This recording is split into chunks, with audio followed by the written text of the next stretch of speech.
నమస్తే రమగారు. నమస్తే జయ.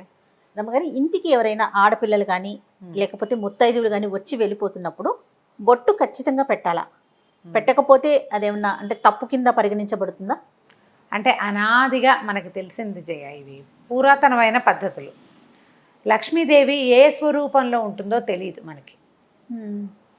లక్ష్మిని గౌరవించాలి. లక్ష్మి అంటే ధనం అని కాదు, సమస్తమైన సమృద్ధి లక్ష్మీ స్వరూపమే.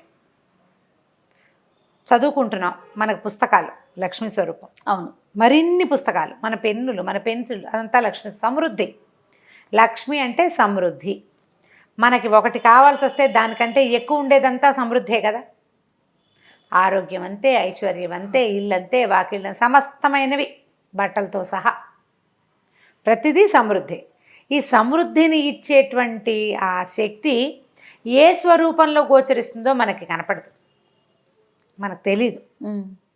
అది తెలియదు కాబట్టి మన ఇంటికి వచ్చిన లక్ష్మికి స్త్రీ స్వరూపం ఉంటుందని అనాదిగా మనం నమ్ముతున్నాం. అవును అవును, ఆమె శ్రీదేవి, స్త్రీదేవత. పురుష రూపంలో కూడా రావచ్చు పురుష రూపంలో కూడా. అందుకని దానికి మనకు అతిథి దేవో భవ అని, వచ్చిన అతిథికి తాగడానికి మంచినీళ్ళు ఇవ్వండి, కాస్త మజ్జిగ ఇవ్వండి, కాస్త అలసిపోయేస్తే కాస్త సేద కూర్చొని అయినా చల్లగా ఉండు, ఏదైనా ఒక ముద్ద అన్నం తిను అని మాట్లాడాలి. ఇవన్నీ మనకు ముందు నుంచి అలవర్చారు.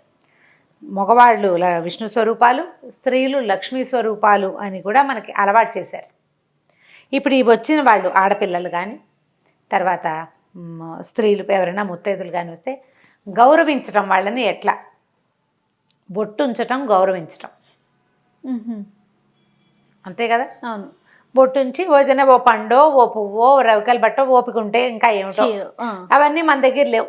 అయినా సరే ఏవో అరటిపళ్ళు ఏవో ఉంటాయా, 2 ఖర్జూర పళ్ళు అయినా, ఏదైనా ఒకటి గౌరవించి పంపించడం మన విధానం. ఇలా గౌరవించబడిన స్త్రీ వల్ల మనకి లక్ష్మి కలిసి రావచ్చు. ఆమె ఎందున్న లక్ష్మి గౌరవింపబడి మన ఎందు ఉండాలని భావించవచ్చు. రెండోది, స్త్రీలకి బొట్టు పెట్టడం. అది ఏంటంటే దీంట్లో ఒక చిన్న మార్మికమైన ఒక వ్యవహారం ఉంటుంది. ఇప్పుడు ఎవరో మన ఇంటికి వచ్చారు, వాళ్ళకి మన పట్ల ఎలాంటి ఇబ్బంది, అనాదర భావం కలిగిన, లేకపోతే ఈర్ష్యాసూయలు పుట్టినా ఏదో ఒక భావం కలుగుతుంది కదా. అదొక తీవ్రమైన భావం అనుకో, దాని దృష్టిపాతం మన మీద ఉండకూడదు. ఓహోహో, అందుకని ఈ నుదుటన ఉండే ఆజ్ఞాచక్రాన్ని చల్లబరుస్తాం మనం బొట్టు పెట్టి.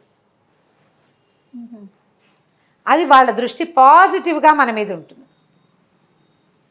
అది పాజిటివ్గా మార్చటం ఒకటి గౌరవించటం అయితే, రెండోది వాళ్ళ యొక్క ఉద్దేశాలలో మన మీద ఎటువంటి ఆగ్రహమో, ఆవేశమో, కష్టమో, నిష్ఠూరమో, విసుగుదలో, ఏదైనా అయిష్టమో, లేకపోతే ఒక ఈర్ష్యో, ఒక తీవ్రమైన భావం కలిగితే ఆ తీవ్ర భావాన్ని చల్లబరచటం. ఆ స్త్రీలు, ఈ పుత్తైదువులు లేదా కన్యపిల్లలు లక్ష్మీ స్వరూపాలు కాబట్టి ఆ వారిని గౌరవిస్తే లక్ష్మీదేవిని గౌరవించినట్లే అయ్యి మనకి మరింత సమృద్ధి పెంపొందుతుంది అన్న ఉద్దేశంతో ఇలా బొట్టు పెట్టడం అనేది ఒక సిద్ధాంతంగా అలవాటు చేశారు. అది పెళ్ళైన స్త్రీకైనా పెళ్ళి కాకపోయినా కూడా అంతే కదా రమగారు. పెళ్ళైన స్త్రీ ఖచ్చితంగా పెట్టాలి. వాళ్ళతో పాటు ఆవిడ చేతిలో చంటి పిల్ల, ఏడాది పిల్ల బుడ్డదానికి కూడా బొట్టు పెట్టాలి. ఆడపిల్లకి బొట్టు పెట్టాలి తప్పకుండా. ముత్తైదు పూర్తిగా గౌరీ స్వరూపం, బాలగౌరి చిన్నపిల్ల అయితే. ఇది ఒక ఆచారం, ఇది మన సంప్రదాయం, ఇది మన ఆచారం, ఇది ఒక మర్యాదమ్మా. ప్రధానమైనది ఇది ఒక మర్యాద. ఆ మర్యాదని మనం కొనసాగించుకోవాలి, అలవర్చుకోవాలి, పిల్లలకి నేర్పించాలి. ఉండండి బొట్టు పెడతాను అని చెప్పి ఉంచి బొట్టు పెట్టి పంపించాలి. ఆ బొట్టు పెడతాను ఉండు అన్నది ఒకసారి ఆజ్ఞగా భావించి లక్ష్మీదేవి మన ఇంట్లో స్థిర నివాసం కూడా చేయొచ్చు. ఆవిడ వెళ్ళిపోతుంది బొట్టు పెట్టించుకున్న ఆవిడ. ఆ బొట్టు పెడతాను ఉండు అన్న మాటని లక్ష్మీదేవి స్వీకరించవచ్చు. ఆ పాజిటివ్ దృక్పథంతోటే మనం బొట్టు పెట్టాలి. పెట్టేటప్పుడు మనం కూడా శ్రద్ధగా ముందు మన మొహాన్ని ఉంచుకుని అప్పుడు ఆ చేత్తో తీసి ముఖంలో పెట్టడం, ఏదైనా పండో ఫలమో ఏదో ఇవ్వటం.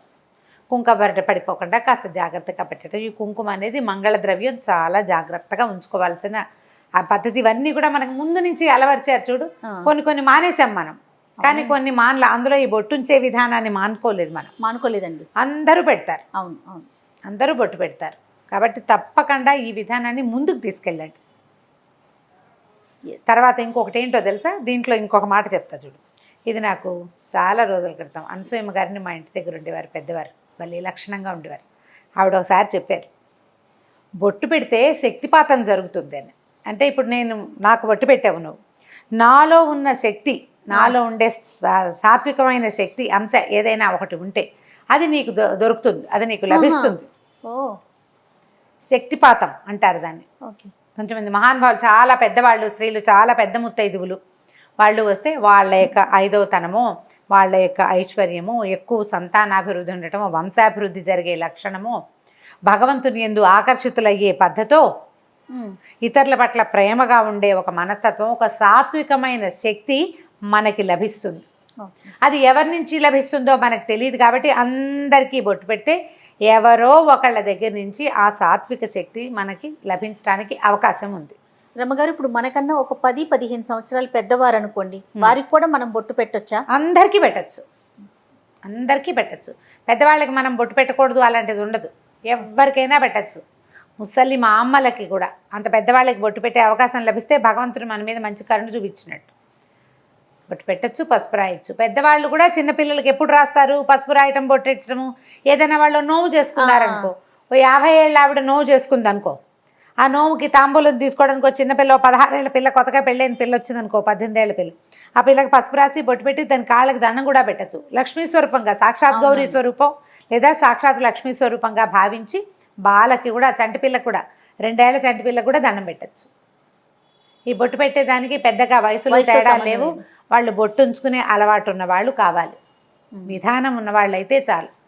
బొట్టు పెట్టడమే ఇక్కడ పెట్టచ్చు, సీమంతంలో పెట్టచ్చు, పైన కూడా నుదుట్లో పెట్టచ్చు, పాపిట్లోనూ పెట్టచ్చు, ముఖం మీద నుదురు మీద పెట్టడమే చాలా కరెక్ట్ పద్ధతి. ఇక్కడ ఆజ్ఞాచక్రంలో బొట్టు పెడితే కనుక వాళ్ళ తాలూకు శక్తి, వాళ్ళలో ఉన్న ఒక సాత్వికం వాళ్ళకి పోయి మనకి రాదు, వాళ్ళలో నుంచి కొంత శాతం మనకి లభిస్తుంది.